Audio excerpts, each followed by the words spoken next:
Assalamualaikum warahmatullahi wabarakatuh. Salam sejahtera bagi kita semua.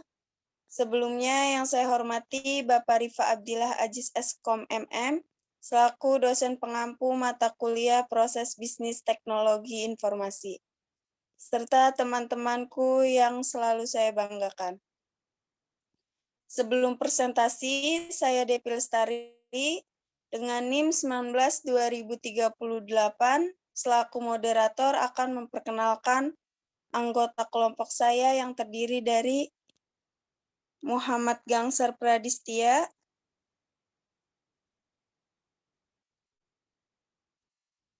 Bagas Hananto Putro, Desti Anissa Fitri, Muhammad Wahyu Rosid, dan Muhammad Fayad Afif.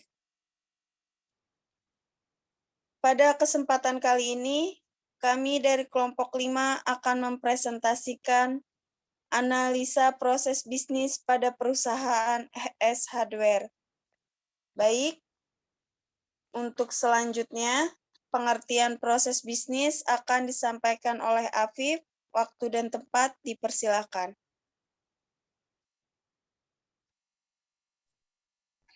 Terima kasih, Devi. Baik, saya sekarang ingin menjelaskan bisnis menurut para ahli, yaitu ada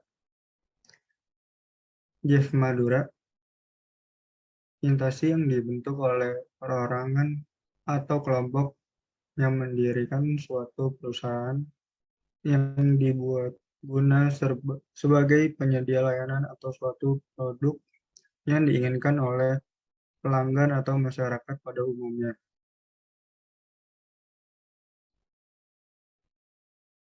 Setelah itu ada dari LR Diksi, sebuah bentuk dari suatu aktivitas yang bertujuan untuk mendapatkan suatu keuntungan atau laba dari yang berkepentingan dalam terjadinya aktivitas bisnis tersebut.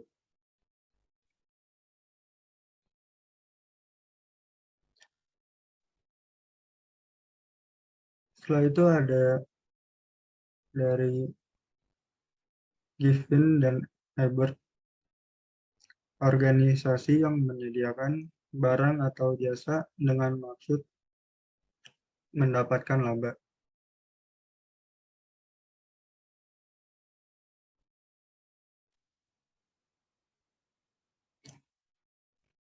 Setelah itu ada Profesor Owen, sebuah perusahaan yang berhubungan dengan produksi dan distribusi barang-barang untuk dijual ke pasaran maupun memberikan harga pada setiap jasanya.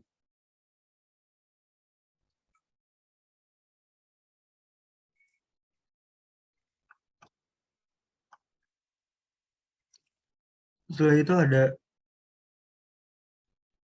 bisnis menurut Hackes dan Kapur. Definisi bisnis adalah kegiatan individu yang mana terorganisir atau bisa dikatakan terorganisasi oleh serangkaian individu untuk menghasilkan suatu produk atau barang untuk dijual, serta menjual barang maupun jasa yang ditujukan guna untuk mendapatkan keuntungan, dan di samping itu ditunjuk guna untuk memenuhi kebutuhan dari masyarakat. Setelah itu ada bisnis menurut Brow dan Petrello,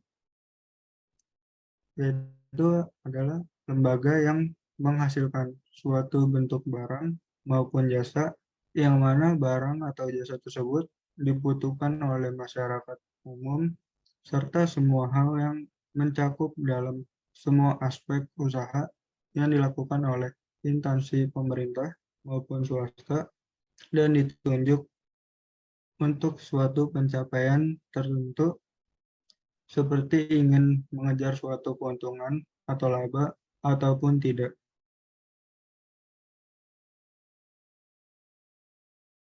Setelah itu ada dari Merriam-Webster, ada adalah suatu aktivitas pembuatan, pembelian, atau penjualan barang dan jasa yang kemudian dipertukarkan dengan uang. Kerja atau aktivitas yang merupakan bagian dari pekerjaan, jumlah aktivitas yang telah diselesaikan oleh sebuah toko, perusahaan, pabrik, dan lain-lain.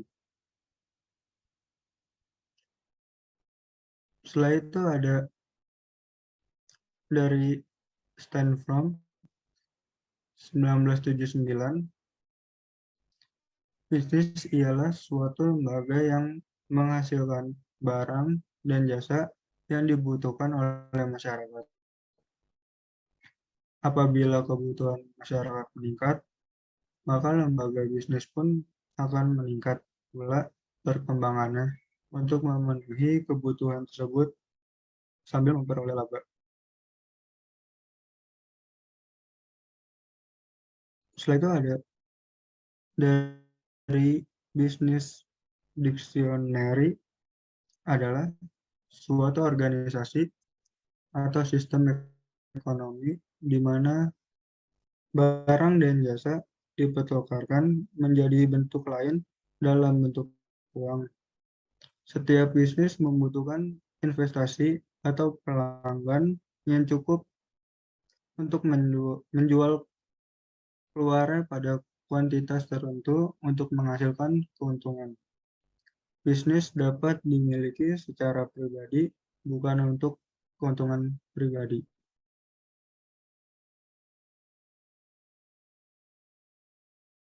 Baik, setelah itu bisa diteruskan oleh rekan saya, Muhammad Fahir Rasid. Baik, bisnis ialah kegiatan memperjualbeli barang atau jasa dengan tujuan memperoleh laba. Arti bisnis juga bisa didefinisikan sebagai penyediaan barang dan jasa guna untuk kelancaran sistem perekonomian. Definisi tersebut tertulis dalam buku Pengantar Bisnis oleh Andion Wijoyo dan kawan-kawan. Oke, next.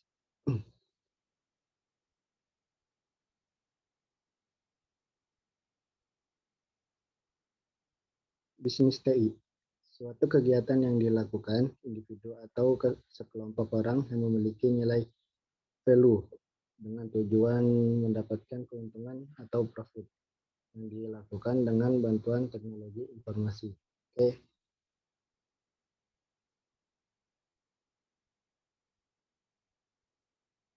Analisis proses bisnis, suatu upaya mempelajari proses bisnis yang ada dalam suatu atau beberapa organisasi, baik dalam operasi normal dan dalam situasi yang luar biasa. Next. Tujuan untuk menganalisis dan mendokumentasi kerja proses yang ada. Pada umumnya, tujuan utama dari kegiatan berbisnis adalah untuk memperoleh keuntungan atau profit oriented. Meskipun begitu, bukan berarti bisnis tidak memiliki tujuan lain. Berikut ini merupakan hal yang kerap kali terjadi. Tujuan setiap orang menjalani bisnis yaitu ingin mencukupi serta memenuhi sebagai macam kebutuhan. Guna membuat makmur keluarga, menginginkan untuk terkenal sebagai seorang pebisnis atau pengusaha oleh masyarakat, ingin menjadi seseorang mampu meneruskan usaha keluarga, ingin mencoba dan memanfaatkan sebagai hal baru dan kesempatan yang ada, ingin memanfaatkan waktu luang dengan sesuatu yang menguntungkan, dan ingin mempunyai usaha dan bisnis sendiri sehingga tidak bergantungan kepada orang lain. Dan terakhir, ingin memperoleh simpati dan lain sebagainya. Untuk jenis-jenis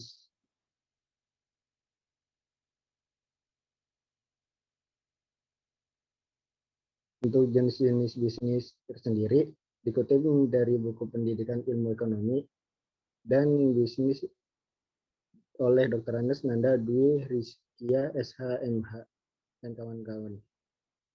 Bisnis agrasi. Bisnis agrasi adalah sektor usaha yang paling banyak ditemukan di Indonesia. Bisnis ini mencakup usaha contohnya pertanian, perkebunan, perikanan, dan peternakan. Terus ada bisnis industri. Bisnis industri ialah aktivitas untuk menghasilkan barang dari pengolahan bahan baku menjadi barang setengah jadi, kemudian diolah lagi menjadi barang jadi. Bisnis sektor ini adalah kegiatan menghasilkan nilai tambah. Contohnya usaha dalam sektor rumah tangga, sektor usaha kecil, sedang, dan besar. Terakhir, bisnis perdagangan. Bisnis perdagangan adalah kegiatan utama untuk melakukan transaksi jual beli berani barang untuk tujuan memperoleh laba. Uang jadi alat ukur dalam transaksi jual beli, contoh toko kelontong, kios, agen, hingga distributor. Oke, ini cukup dari saya.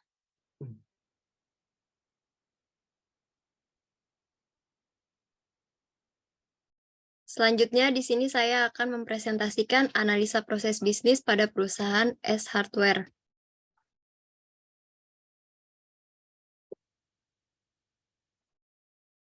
Di sini ada tentang S Hardware. S Hardware itu merupakan perusahaan retail, perabot rumah tangga, dan perkakas yang berasal dari Amerika Serikat. Perusahaan ini berbasis koperasi retail yang berasal dari Oak Brook, Illinois, Amerika Serikat. Perusahaan ini menjadi retail toko perkakas terbesar yang ada di dunia.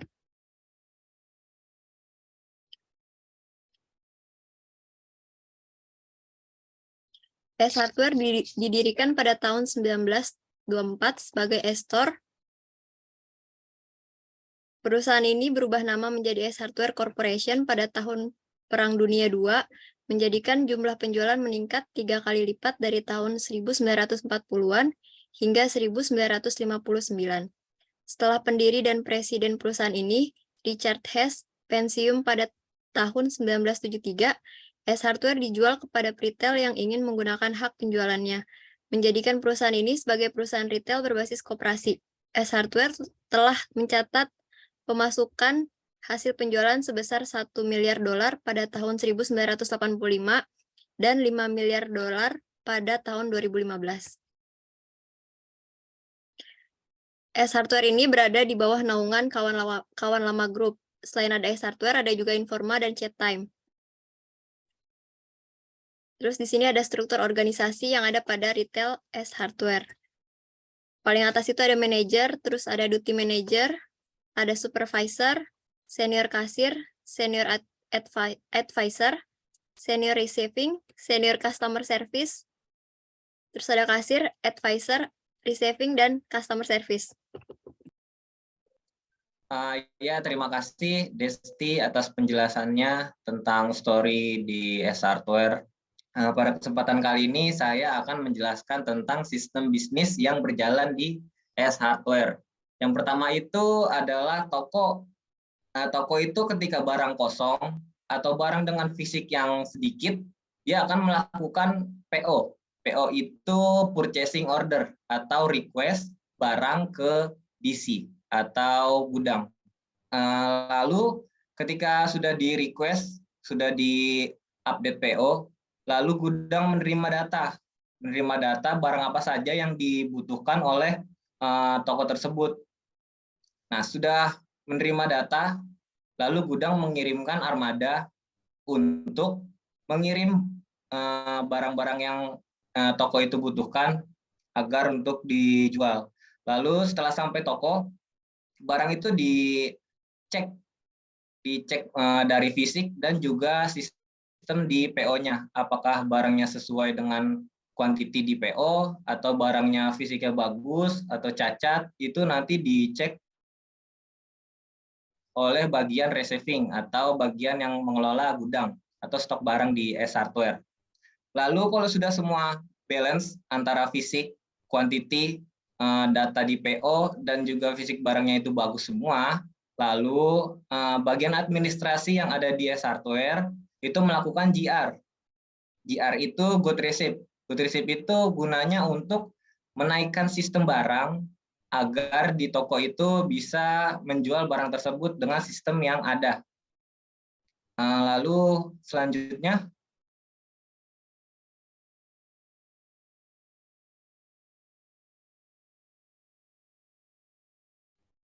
lalu ada sistem bisnis teknologi dari S-Hardware, yaitu yang pertama ada MIS-S.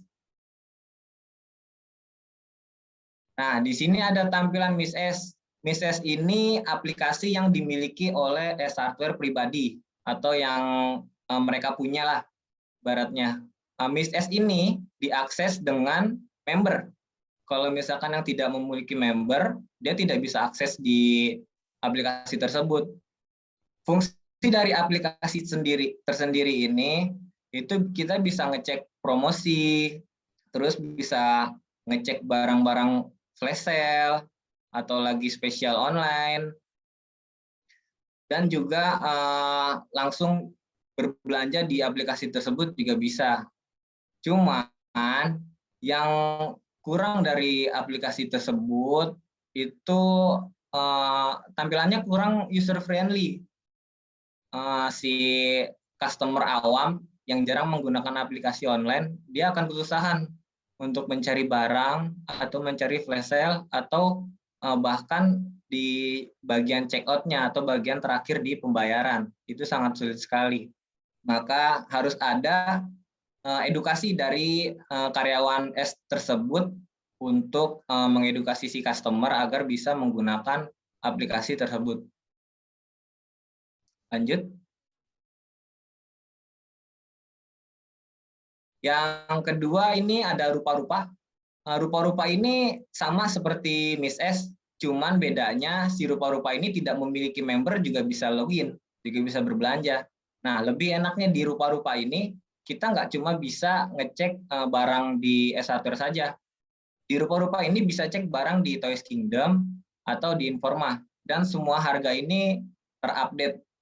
Jadi kalau misalkan customer ingin berbelanja furnitur di Informa, nah bisa lewat rupa-rupa, atau belanja di perkakas-perkakas di S-Hardware, di sini juga bisa. Lalu kalau misalkan mau belanja mainan, boneka, itu di Toys Kingdom juga ada di aplikasi rupa-rupa ini.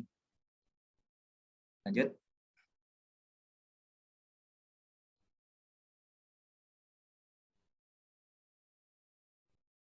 Nah, di sini ada brosur.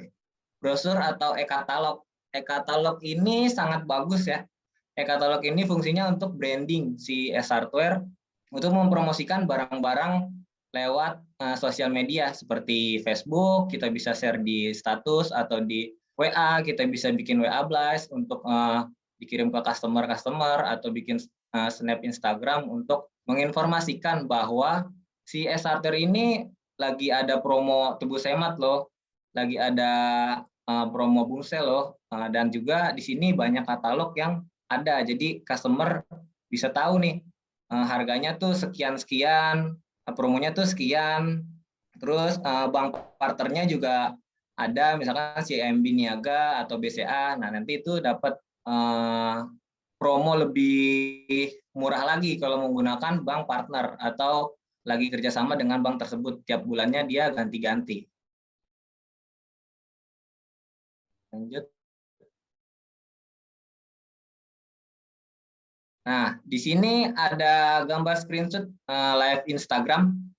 S Indonesia menggunakan Instagram untuk branding agar si barang-barang S-Hardware itu lebih banyak yang lihat, lebih banyak yang tahu. Kalau misalkan S-Hardware juga mempromosikan barang lewat Instagram. Jadi kan kalau customer sekarang tuh nggak mungkin nggak punya Instagram, pasti semua punya, walaupun manula juga pasti mereka punya Instagram.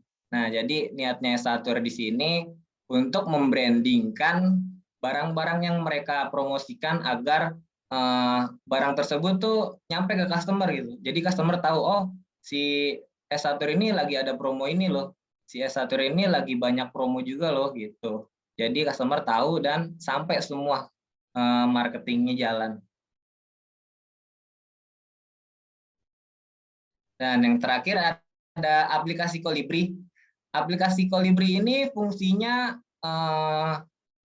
sebagai ibaratnya dia kayak materi tentang product knowledge dari si S1 tersebut. Jadi kalau misalkan ada barang, misalkan vakum nih, kita nggak mungkin ngejelasinnya tuh gamblang gitu. Kayak misalkan, oh vakum ini cuma dayanya segini, segini. Nah, si Kolibri ini isinya tentang materi di barang-barang S-hardware.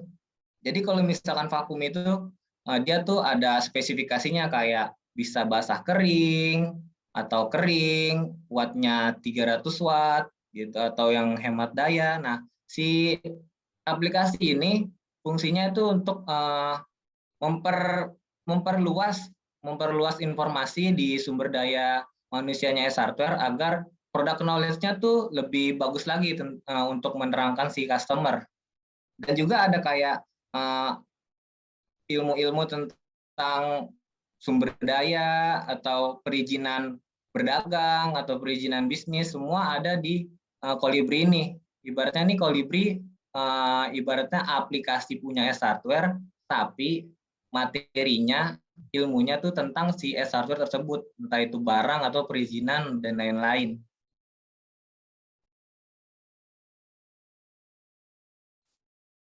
Itu dari saya. Untuk selanjutnya dipresentasikan oleh Saudara Bagas. Waktu dan tempatnya saya persilahkan.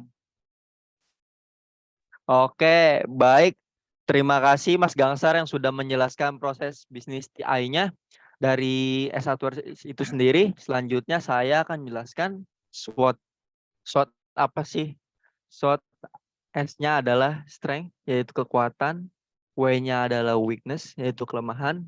O-nya opportunity, peluang. Dan threat, yaitu ancaman. Sebelum masuk ke selanjutnya, saya akan menjelaskan SWOT-nya itu sendiri.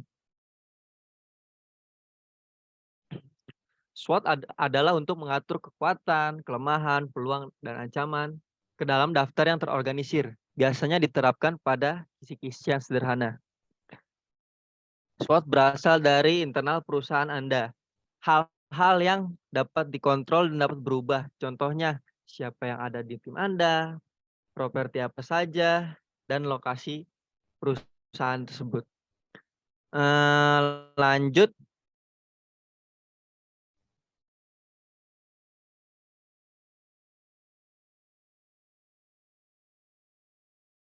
Our strength. S-hardware mempunyai aplikasi yang berbasis mobile yang bisa diakses di mobile tentunya, guna untuk mempermudah customer atau pelanggan dalam melihat katalog-katalog barang ataupun mau berbelanja di aplikasi S-hardware yang mereka miliki. Salah satunya adalah Rupa dan Miss S.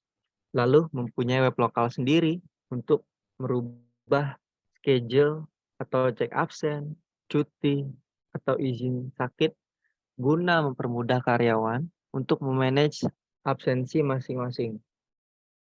Lalu memiliki aplikasi desktop pribadi, yaitu S2 untuk cek stok barang atau cek harga terupdate atau harga promo. Selain itu, S-hardware memiliki aplikasi mobile yang bernama Kolibri, yang mungkin tadi Mas Acal belum ada, tapi sebenarnya ada. Dari aplikasi ini, ada materi-materi atau ilmu tentang bisnis atau product knowledge S-hardware guna mencerdaskan SDM yang ada di S-hardware. Dan yang terakhir, mempunyai aplikasi mobile checklist yang berfungsi untuk memonitoring operasional dari segi kerapihan, kebersihan, promo. Lanjut.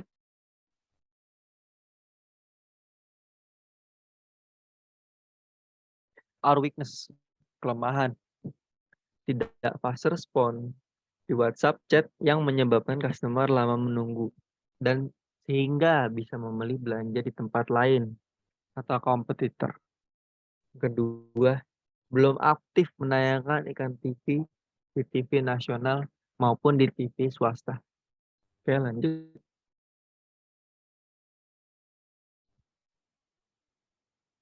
Our opportunity. Peluang. Setiap event tertentu seperti boom sale, perusahaan ini mengadakan branding di tempat-tempat strategis seperti acara Car Free Day, di GBK, dan yang lain-lain. Event-event besar tentunya. Lalu, tiap store perwakilan di weekend mengadakan sesi live stream guna memperluas pemasaran produk di jaringan internet seperti live Instagram yang sudah tadi dijelaskan dan live yang lagi hits, live TikTok. Selanjutnya, S-Hardware juga menggunakan WhatsApp untuk berkomunikasi dengan customer yang ingin berbelanja lewat online maupun offline. Oke, lanjut yang terakhir. Our threat atau ancaman kami agak sulit dan lama memproses pengiriman barang customer dikarenakan sudah menggunakan sistem input online yang dipooling ke hub lokasi armada S-Hardware yang menyebabkan customer lebih memilih pick up by Gojek atau yang lain-lain sebagainya. Yang kedua, aplikasi mobile milik S-Hardware tidak user friendly yang tadi sudah dijelaskan oleh Mas Gangsar. Customer awam agak sulitan untuk berbelanja di aplikasi tersebut. Ya. Selanjutnya ada kesimpulan dan saran. Kesimpulannya, pada kesempatan kali ini kami menganalisa perusahaan S-Hardware dengan analisa SWOT, yaitu strength, weakness, opportunities, dan threats. Adalah analisa yang bertujuan untuk menemukan faktor-faktor penting dalam suatu bisnis yang dijalankan oleh perusahaan. Faktor tersebut seperti faktor kekuatan, kelemahan, peluang, dan ancaman yang dapat timbul dalam bisnis tersebut.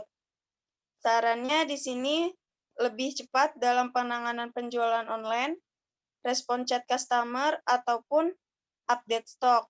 Kurangnya branding aplikasi yang dimiliki S-Hardware. Baik, harapannya di akhir presentasi ini, teman-teman semua dapat memahami tentang analisa proses bisnis pada perusahaan S-Hardware. Demikian presentasi yang kelompok kami sampaikan. Terima kasih atas perhatiannya. Semoga apa yang kelompok kami sampaikan dapat bermanfaat, dan apabila ada perkataan yang kurang berkenan, kami sekelompok mohon maaf yang sebesar-besarnya. Wassalamualaikum warahmatullahi wabarakatuh.